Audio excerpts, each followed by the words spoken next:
It's been 6 months since Russia initiated war on Ukraine.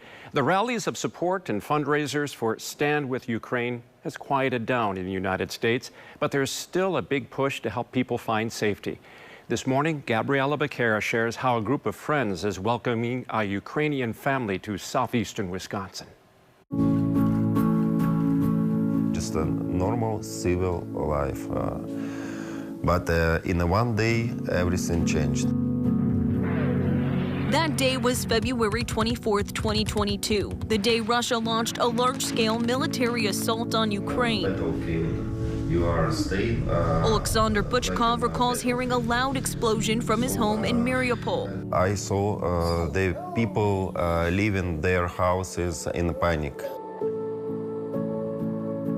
While others were fleeing the city and country, Alexander, his wife Karina, and their 2 children, Ivan and Milana, sought shelter in their basement for 3 weeks. But we decided not to panic and to stay at home. It quickly became tough to find food and water. It was empty stores everywhere. And with no heat, Alexander says sometimes it got as cold as 10 degrees below zero.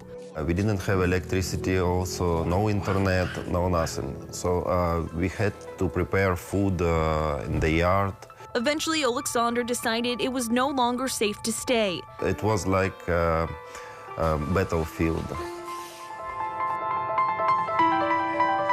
In a big group with neighbors, family, and friends, they left Mariupol for another Ukrainian city, then went on from country to country before arriving in Turkey. And that's when Alexander found Brooke Cutler. It almost feels like I was meant to know them. From Waukesha County, Cutler formed a sponsor circle. I just texted a couple of my friends and said, hey, would you want to do this with me? And they said, yeah, we would love to do that with you. It's a program that gives Americans the responsibility of welcoming refugees into their communities. As a sponsor circle, you are fully responsible for their sponsorship and all of their financial needs. The group of friends raised about $25,000. We were responsible for housing, for food, for clothing. The Ukrainian Family of 4 arrived in America on July 26, 2022, 152 days after the war started. The moment that I was standing in the airport and they walked out, I just, it was a very overwhelming moment. I just wanted to cry. Now the Butchkovs are getting accustomed to their new Waukesha apartment, finding jobs and enrolling in school. Cutler is there to guide them through the process. It's been honestly one of the most beautiful experiences of my life. Back home in Ukraine, Alexander isn't sure what's left of his war-torn neighborhood. No windows, no roof on the house.